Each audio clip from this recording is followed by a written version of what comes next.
살아계신 하나님 아버지여 감사합니다. 우리가 하나님 앞에 또 다짐을 하고 헌신하시는 시간이 얼마나 복된 시간입니까?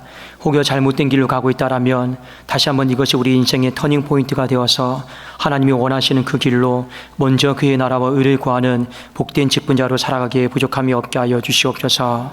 아버지 하나님, 이곳에 헌신 예배 드리는 주체도 있고 또 함께 예배 드리는 회중도 있는 줄로 압니다. 그러나 하나님, 오늘 예배 가운데 공평하게 균등하게 기름 부으셔서 말씀이 말씀되어지게 하시고 그 말씀을 또 깨닫고 내 삶을 또 다시 한번 반추하며 하나님께로 더 가까이 나가는 모든 심령들이 다 되게 하여 주시옵소서. 예수 그리스도 이름으로 축복하며 기도 올리옵나이다. 아멘. 오늘은 팥죽과 권사직분이 말씀을 가지고 우리 또 권사영신 예배 말씀을 같이 한번 보도록 하겠습니다. 우리 직분을 가진 자뿐만 아니라 또 모든 성도님들이 인생을 살아가면서 한 가지 하나님의 은혜를 잃어버리지 않도록 조심하셔야 됩니다. 그러니까 평신도도 마찬가지예요. 하나님의 은혜를 잃어버리면 다 끝납니다. 특히 직분자들은 하나님의 은총과 은혜를 잃어버리지 않도록 부단히 몸부림치고 또 싸우셔야 됩니다. 왜냐하면 이 은혜를 잃어버리면 우리는 힘을 잃어버리기 때문에 그렇습니다. 제가 늘 서열을 말씀드리죠. 가장 높은 서열은 하나님이고 그 다음 서열은 사탄이고 그 다음은 우리예요. 그런데 우리가 그리스도 안에서 서열이 바뀌었을 뿐입니다. 우리가 그리스도 밖에 있으면 제일 하단이지만 그리스도 안에 있으면 우리 서열이 하나님 다음으로 돼요. 그런데 그것은 어디까지나 하나님께서 우리에게 베풀어 주신 은혜와 은총을 기억할 때 서열이 그렇게 된다라는 거지, 그리스도 밖에 있으면 솔직히 우리는 아무것도 아닙니다. 그런데 오늘 말씀해 보니까 하나님의 은혜를 잃어버리게 만드는 것이 무엇이냐? 알게 모르게 우리의 인생 가운데 생기는 쓴뿌리다. 이 쓴뿌리가 하루아침에 생긴 게 아니고 오랫동안 누적되어서 우리의 삶에 쓴뿌리가 생겨서 하나님의 은혜를 갉아먹는다라는 거죠. 갉아먹고 나중에는 흔적도 없이 잊어버리는 인생으로 살아간다라는 것입니다. 자, 그리고 이 쓴뿌리에서 나온 싹은 단순히 하나님의 은혜를 잃어버리는 데 끝내는 게 아니고 오늘 말씀해 보니까 많은 사람들에게 고통의 원인이 되어서 많은 사람들에게 해를 끼친다. 오늘 이 부분도 조심하라고 했습니다. 15절에 보면 너희는 하나님의 은혜에 이르지 못하는 자가 없도록 하고 또 쓴뿌리가 나서, 자, 쓴뿌리가 하나님의 은혜를 이르지 못하게 해요. 그게 괴롭게 하여 내 자신만 괴롭게 만드는 것이 아니고 많은 사람이 이로 말미암아 더럽혀지게 된다. 그러니까 여러분들, 이 은혜를 잃어버리면 내 혼자 삶으로 끝나는 게 아니라 공동체나 가족에게 미치는 파급 효과, 영향력이 엄청나게 많다. 이것을 조심하시라라는 겁니다. 자, 그러면 쓴뿌리가 생기지 않으려면 어떻게 해야 됩니까? 오늘 두 종류의 사람을 언급을 하고 있는데 16절에 나와 있습니다. 특히 이런 종류의 사람이 쓴뿌리가 생겨서 하나님의 은혜에 이르지 못하게 합니다. 제가 한번 읽어드릴게요. 16절입니다. 음행하는 자와 혹 한 그릇 음식을 위하여 장자의 명분을 판 에서와 같이 망령된 자가 없도록 살피라. 여기 보면 첫 번째, 음행하는 자가 하나님의 은혜를 소위 말하면 잃어버리게 만들고, 또 에서와 같이 망령된 사람이 하나님의 은혜를 잃어버리게 만들고 공동체를 파괴시킨다라는 겁니다. 여러분, 음행하는 자는 굳이 설명을 드리지 않더라도 이것이 가족과 공동체에 끼치는 영향은 지대하고 그리고 파괴의 힘은 엄청나다 하는 것을 아실 겁니다. 자, 이거는 제가 따로 오늘 말씀드리진 않고 동시에 우리가 한번 보셔야 될 게 뭐냐? 망령된 자입니다. 자, 이 망령된 자도 하나님 앞에 은혜를 잃어버린 심령이요 공동체를 파괴시키는 일 가운데 동참하고 있기 때문에 그렇습니다. 자, 먼저 여러분, 망령되다라고 하는 것은 어떤 의미냐면 거룩하지 못하다, 세속적이다. 이게 가장 기본적인 망령되다라고 하는 여러분 뜻이고, 그러나 본문 말씀에서 보면 이 망령되다라고 하는 것은 지극히 현세적이다라고 하는 의미로 좀 쓰였습니다. 자, 왜 그러냐면 에서가 팥죽이다라고 하는 현세적인 욕심, 그거 하나 때문에 하늘 장자 직분을 내던지고 팔았기 때문에 그래요. 그래도 오늘 망령되다라고 하는 의미는 세속적이다, 거룩하지 못하다, 이게 기본적인 뜻인데 본문에서는 현세적이다, 자기중심적이다, 이런 의미로 좀 쓰였다 하는 것을 우리가 좀 보실 필요가 있습니다. 자, 여러분, 하나님께서 믿음의 사람들에게 어떤 사람은 직분을 주세요. 직분을 주십니다. 여러분 그 에서도 있고 야곱이 있죠. 다 신앙은 다 있습니다. 근데 하나님이 누군가에게는 하늘 직분을 주시는 경우들이 굉장히 많이 있는데, 자, 왜 그러면 이 직분을 던져버릴까요? 이유는 딱 한 가지입니다. 그 직분에 대한 불신앙 때문에 그렇습니다. 믿음의 눈이 열려지지 않아서 우리가 오늘 이런 망령된 선택을 했다라고 하는 것을 가르쳐주고 있습니다. 여러분, 목사의 직분도 장자의 직분이고, 장로의 직분도 장자의 직분이고, 우리 안수집사의 직분도, 우리 권사의 직분도 다 장자의 직분입니다. 왜 그러냐면 우리가 임직을 통해서 하나님 앞에 기름 부음이 다 있었기 때문에 그렇습니다. 여기에 대해서는 누구나 할 것 없이 예의는 없는데, 여러분들이 갖고 있는 직분에 대해서 그냥 먼저 이런 생각을 좀 갖고 계세요. 이게 땅으로부터 얻어진 것은 아니다라는 겁니다. 하늘로부터 내려온 직분이다라는 거예요. 영적인 직분이다라고 하는 것을 여러분들이 먼저 잊어버리지 마시고, 그런데 이 영적인 직분이 이 세상을 살아가면서 상당히 많이 유혹을 받습니다. 어떻게 해요? 그냥 던졌으면 좋겠다, 내려놨으면 좋겠다, 이런 유혹을요 상당히 많이 유혹받습니다. 그때마다 여러분, 이 유혹 앞에서 어떻게 해야 되느냐? 이것이 땅으로부터 온 직분이 아니기에 내가 판단할 수 있는 것이 아니고, 이것이 하늘 직분이기에 하나님 앞에서 하나님이 어떤 마음과 어떤 생각을 갖기를 원하실까, 이것에 대해서 항상 또 생각하고 또 생각하고 묵상을 하셔야 되는 거예요. 저도 부교육자 시절 때요, 너무 이렇게 교회 생활이 이 직임이 힘들다 보니까 항상 여기 호주머니에다가 사직서를 넣고 다녔습니다. 그런 경우들이 정말 많이 있어요. 집사람이 알 거예요. 제가 가족에게 먼저 얘기를 했죠. 나 너무 힘들다, 너무 지치다, 어렵다. 그러니까 뭐 처음에 왔을 때는 집사람이 뭘 그 정도 가지고 힘드냐 이렇게 얘기를 했거든요. 근데 남편이요, 끈기도 있고 책임감도 있는데 자꾸 어렵다 하니까 나중에는 결국에는요 그냥 그러더라고요. 당신이 알아서 선택하라고. 그래도 그 이후로는요 가족과 어느 정도 일정 부분 이야기가 됐기 때문에 사직서를 항상 놓고 다녔습니다. 그래서 사람과 부딪히든지 담임 목사님과 부딪히든지 했을 때는요 그냥 가감없이 미련 없이 그냥 사직서를 딱 놓고 올라가려고 했는 경우들이 정말 많이 있었어요. 진짜 많이 있었습니다.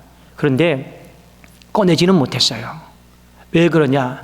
정말 내가 올라가면 꺼내고 와야겠다. 그런데 그 올라가서 다시 한 번 더 생각을 하는 거예요. 이것이 땅의 직분일까, 하늘의 직분일까, 이걸 생각하면서 또 갖고 내려와요.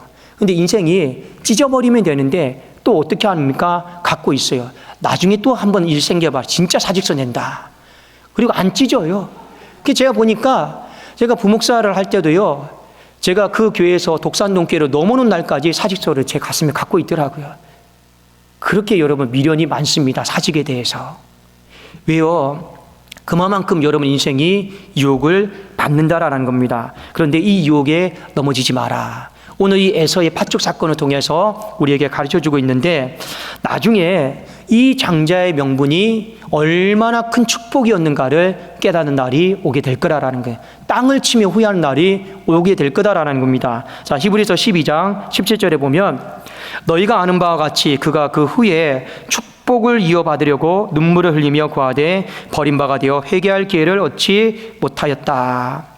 나중에는 정말 내가 잘못 선택했구나, 잘못 판단했구나 해가지고 다시 한번 그 영적인 축복을, 하늘 축복을 누리려고 다시 한번 그거 번복하려고 왔을 때 기회가 없어졌다라는 겁니다. 눈물을 흘리며 다시 한번 그걸 도로 찾으려고 했지만 이미 다른 자에게 넘어가 버렸다라는 겁니다. 그래도 이런 일이 우리의 삶에 더 이상 반복되지 않도록 성경은 오늘 망령되이 행하지 말라, 이 부분에 대해서 경고를 하고 있습니다. 자, 여러분, 아까도 잠깐 제가 서두에 말씀드렸지만 하나님의 은혜에 이르지 못하게 하는 거, 그리고 공동체를 파괴시키는 거, 우리가 이 직분에 대해서 망령되이 여기는 겁니다. 자, 그런데 성경은 특이하게도 성적인 범죄와 이 직분을 망령되이 여기는 걸 동일선상에 올려놨어요. 우리는 알아요. 성적인 범죄가 하나님의 은혜를 다 갉아먹고 공동체를 오염시킨다는 걸 모르는 사람 없습니다. 그런데 이 망령되이 행하는 것도 똑같이 성적인 범죄와 하나님은 동급으로 보시는 거예요. 이것이 하나님의 은혜를 다 갉아먹고 공동체를 파괴시키는데 문제는 뭐냐? 사람이 내 생각에 따라서 경중을 둔단 말이에요. 아닙니다. 성경의 시선은 뭡니까? 성적인 범죄든 직분에 대한 망령된 행함이든 동일선상에서 하나님은 그걸 보고 계셔요. 보고 계시고 이 부분에 대해서 판단을 하고 계신다라는 겁니다. 자, 여러분, 권사의 직분을 잘 감당하면서 우리가 가져야 될 태도, 마음이 무엇입니까? 이 직분 가운데는 힘들어도 하나님의 축복이 있다. 하나님의 축복이 있다라고 하는 거 믿을 수 있기를 주님 이름으로 축원합니다. 이걸 믿어야 돼요. 실제로 이 축복은 영적인 축복뿐만 아니라 그 당시에 눈에 보이는 축복도 하나님이 다 포함을 했습니다. 물론 여러분, 우리는 축복을 받으려고 목사를 하는 건 아니에요. 소위 말해서 목사가 돈 벌려고 목회하는 건 아니듯이, 그런데 하나님은요, 이 직임 가운데 먹을 거, 입을 거, 마실 거, 인생 자체를 책임져 주십니다. 여러분, 우리가 직분을 감당하는 것도 어떤 대가를 바라고 하는 사람은 없습니다. 그런데 하나님은요, 그것과 상관없이 이 직분 가운데 하나님은 대가를 또 주시는 분이에요. 왜냐? 오늘 이 축복을 이어받으려고 이렇게 됐는데 에서가 가만히 보니까 그 아버지 야곱이 축복을 하는데 그냥 축복이 아닌 거라요. 단순히 영적인 축복만으로 끝났으면 이렇게 울면서 그 권리를 다시 회복해달라고 얘기하지 않겠죠. 나중에 뚜껑을 열어보니 이건 영적인 축복 플러스 뿐만 아니라 육적인 축복도 다 있었다라는 겁니다. 그러니까 이 야곱에게 이 에서가 축복받으면서 울고불고 하는 겁니다. 실제적으로 이 당시에 장자의 직분을 감당하는 사람에게 주었던 축복이 뭡니까? 바로 가나안 땅이었어요. 이 젖과 꿀이 흐르는 땅, 이것을 주인 되게 하는, 이 실질적인 소유권을 갖게 하는 그 축복이었단 말이에요. 그런데 젊었을 때는 몰랐어요. 나중에 돼보니, 이제 내 삶을 정리하다 보니 이거는 내 팥죽 한 그릇과 바꾸기에는 비교할 수 없는 엄청난 손실이거든요. 그러니까 이렇게 달라고 떼를 쓰는 겁니다. 하나님이 분명히 말씀하셨어요. 하나님을 믿고 살아가는 사람에게 내세에도 축복이 있지만 현세에서도 분명히 하나님은 여러 배 받는다라고 분명히 말씀을 하셨습니다. 그러므로 저나 여러분 마음 가운데 이 직분에 대해서 하나님이 주신 것이다. 그리고 이 직분 가운데는 하나님의 영적 축복뿐만 아니라 하나님의 육적인 축복도 하나님이 같이 담아서, 이건 우리의 영역은 아니지만 하나님께서 그 은혜 가운데 분량대로 주시는 축복이다라고 하는 것을 잊어버리시면 안 된다라는 거예요. 저도 그런 마음으로 기대는 하고 있습니다. 저도 그런 마음으로 살아가고 있고, 여러분들도 직분을 맡은 자들이, 특히 우리 권사님들이 그런 마음으로 이 장자의 직분을 잘 감당했으면 좋겠습니다. 자, 본론적으로 어떻게 하면 오늘 이 말씀을 우리 권사님들에게 잘 적용을 할 수 있을까? 자, 첫 번째, 여러분 우선 받은 직분에 대해서 은혜도 받았다라고 하는 걸 잊어버리시면 안 돼요. 자, 이렇게 생각하시면 좋겠습니다. 그 엄마의 뱃속에 있어서 누가 큰 아들이 될지, 누가 작은 아들이 될지, 그건 그 엄마 뱃속에서는 그 누구의 공로도 솔직히 없었어요. 근데 하나님이 그냥 어떻게든 간에 지정하여서 한 사람은 먼저 나오게 하셨고 한 사람은 나중에 나오게 하셨습니다. 그건 은혜예요. 은혜입니다. 그렇지 않겠습니까? 그래도 먼저 나온 사람이 장자의 명분을 받은 거예요. 우리의 직분도 마찬가지입니다. 우리가 엄마 뱃속에서 우리의 공로와 기여가 무엇이 있겠냐라는 거예요. 아무것도 없어요. 은혜예요. 우리가 이 직분을 받은 것 자체가 하늘 은혜다라는 거죠. 자격 없어도 하나님이 은혜예요. 부족해도 하나님이 은혜로 입혀주신 장자의 직분입니다. 에서가 탁월해서 장자의 직분을 줬을까요? 아니에요. 그저 은혜로 그냥 하나님이 복중에서 먼저 선택해서 나오게 하신 것 뿐입니다. 직분을 갖는 자들이 가져야 될 마음이 바로 이겁니다. 은혜다라는 겁니다. 그러면 여러분 남은 인생을요, 그 은혜를 기억하는 마음으로 여러분들이 이 직임을 감당을 해야 되는데, 근데 중요한 건 뭐냐? 오늘 말씀처럼 여러분의 인생 가운데 팥죽을 조심하라라는 거예요. 팥죽입니다. 팥죽은 무엇입니까? 현세 중심적인 삶을 이야기하는 거거든요. 이 현세 중심적인 삶이 당장의 나를 만족시키고 내 가정을 만족시킬 수 있습니다. 소위 말하면 이 세상의 육신의 정욕과 안목의 정욕과 이생의 모든 자랑들이, 우리가 돈 버는 모든 행위들이 당장에 내 삶을 만족시키고 안정감을 주고 현세적으로 이렇게 안정적으로 꾸려나가게 도와줄 수는 있습니다. 그런데 항상 그것이 충돌하게 되어 있습니다. 여러분 한번 이거 말씀드릴까요? 10계명에 보면 5계명이 무엇입니까? 내 부모를 공경하라죠. 그런데 에베소서 말씀에 보면 이 10계명을 바울이 재해석을 했습니다. 어떻게 해석을 했습니까? 주 안에서 내 부모를 공경하라. 10계명을 해석을 한 거예요. 왜 그런 해석을 줬을까요? 내 부모를 공경하라 했는데 때로는 부모님이 하나님보다 앞서서 육신의 요구를 할 때가 있습니다. 신앙의 방해가 될 때가 있습니다. 그런데 헷갈리죠. 분명히 하나님의 말씀에 내 부모를 공경하라고 했으니 그러면 부모가 신앙 버리라고 하면 내가 버려야 됩니까? 교회 가지 말라고 하면 교회 가지 말아야 됩니까? 이게 크리스찬들에게 혼란이 되는 거죠. 하나님을 섬기는 이 부분과 육신의 부모를 분명히 섬기라고 했는데 충돌이 될 수밖에 없어요. 우리가 하나님의 자녀로 살아가면서 이 땅의 삶과 충돌이 될 수밖에 없어요. 그러니까 바울이 정리해 주는 거죠. 어떻게 해요? 주 안에서 내 부모를 공경하라. 부모를 공경하긴 해야 됩니다. 그러나 그것이 신앙의 범위를 벗어나면서까지 부모를 공경할 것을 우리에게 요구하는 것은 아니다라는 거예요. 먼저 해야 될 우선순위가 있다라고 하는 걸 가르쳐 주는 겁니다. 우리는 이 우선순위의 싸움 속에 살아갈 수밖에 없어요. 우리 권사님들도 마찬가지입니다. 하늘 직분을 받았어요. 그런데 이 팥죽이다라고 하는 현세 중심적인 삶과 이것도 나쁜 건 아니죠. 먹어야 될 문제고 입어야 될 문제고 살아가야 될 문제니까요. 근데 반드시 부딪힐 수밖에 없어요. 그때 믿음의 직분을 가진 사람, 하늘 직분을 가진 사람은요, 이걸 조심하셔야 된다는 거예요. 주 안에서 생각하시라라는 거예요.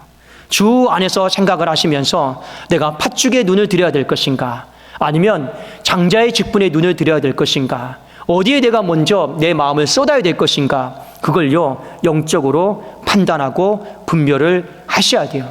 그게 영적으로 판단되고 분별이 안 된다, 그럼 다시 한번 하나님 앞에 기도하셔야 되는 것입니다. 이 부분을 오늘 이야기를 하고 있습니다.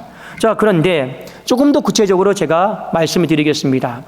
우리 권사님들이 어떻게 하면 내가 이 장자의 직분을 성실하게 충직하게 잘 감당할 수 있을까? 이 부분을 좀 마지막으로 말씀을 드릴게요. 여러분, 모든 것에는요 그 존재 목적을 아시면 됩니다. 자, 여러분, 어떤 선생님이 가장 좋은 선생님일까요? 제가 한 몇 가지 생각나는 대로 샘플을 말씀드리겠습니다. A, 잘 가르치는 선생님. B, 나와 상담 잘해주는 선생님. C, 맛있는 거 많이 사주는 선생님. 여러분, 어떤 선생님이 가장 좋은 선생님인가요? A, B, C 어떤 선생님인가요?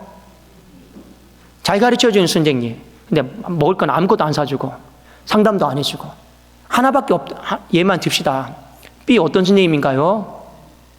나랑 상담 잘 해주고 고민 상담 잘 해주고 마지막 C 맛있는 거 많이 사주는 선생님. 여러분의 기억 속에 누가 가장 좋은 선생님일까요? 어떤 선생님이 가장 좋은 선생님일까요? 다 좋죠? 그런데 한 사람만 선택하라고 하면 1번입니다. A입니다.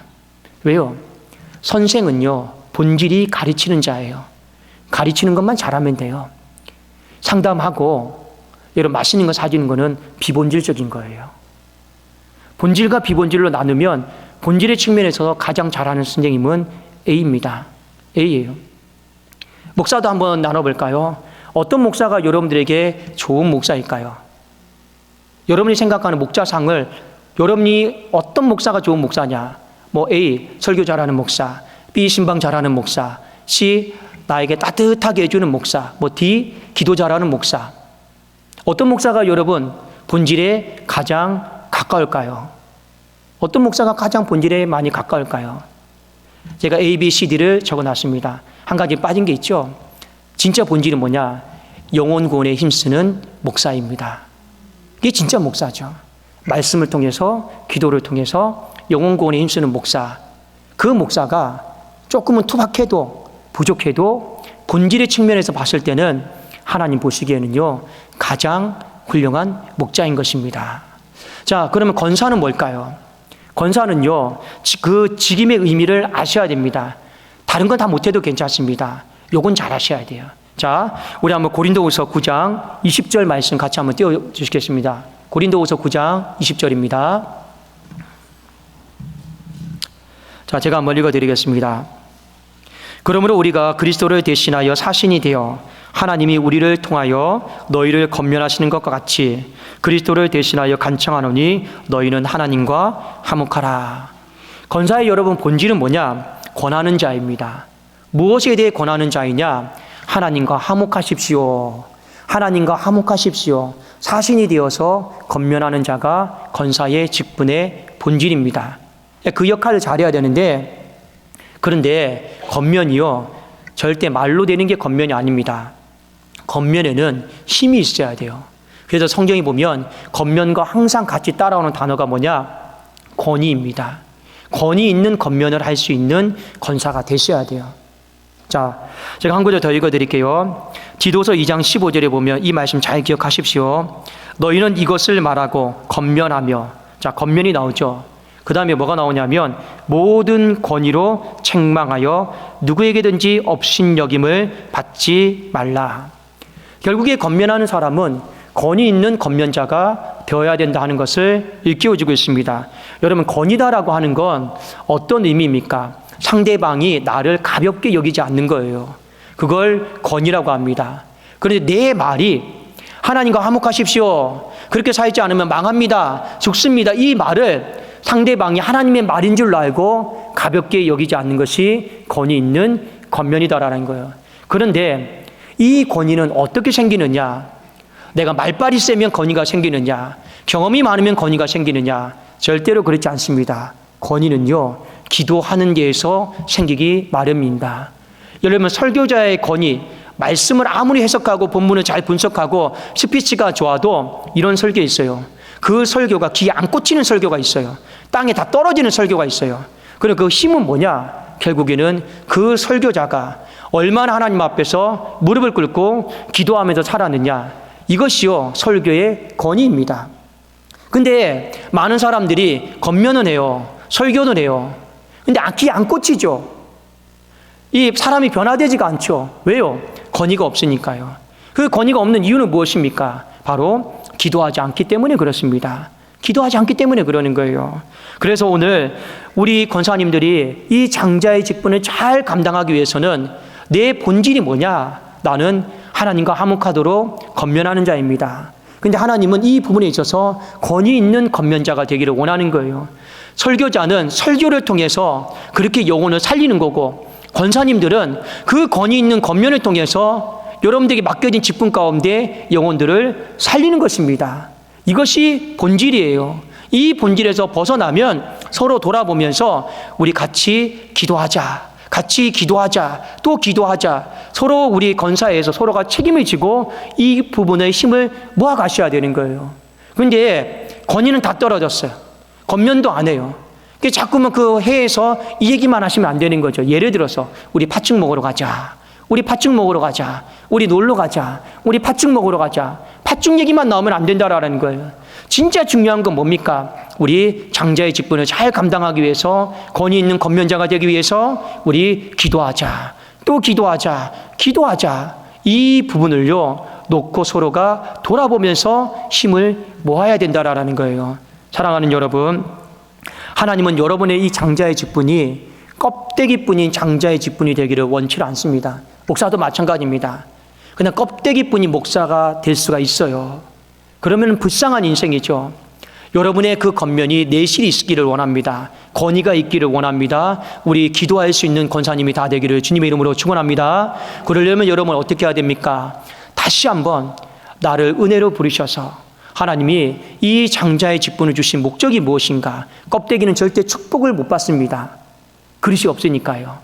그러나 여러분 내실이 있으면 하나님의 영적인 축복도 육적인 축복도 다 받을 수 있습니다. 그래서 사도 바울은 이런 고백을 했죠. 그러므로 내 사랑하는 형제들아 견실해라, 흔들리지 마라, 항상 주의 일에 더욱 힘쓰는 자들이 되라. 이는 너희 모든 수고가 그리스도 예수 안에서 헛되지 않은 줄을 알미라. 우리는 보상을 바라면 안 되겠지만 하나님은 반드시 갚아주신다라는 거예요. 나중에 눈물을 쏟아가면서 야 진짜 내가 이럴 걸, 여러분 그때 가지 마시고 지금 이 시간에 하나님 앞에 다시 돌아오시고 하나님 앞에 다시 결단하시고 하나님 앞에 그 직분을 귀하게 여기면서 한 사람도 예의 없이 하늘 축복과 이 땅의 축복이 여러분의 가정에 있기를 주님의 이름으로 축원합니다. 기도하겠습니다.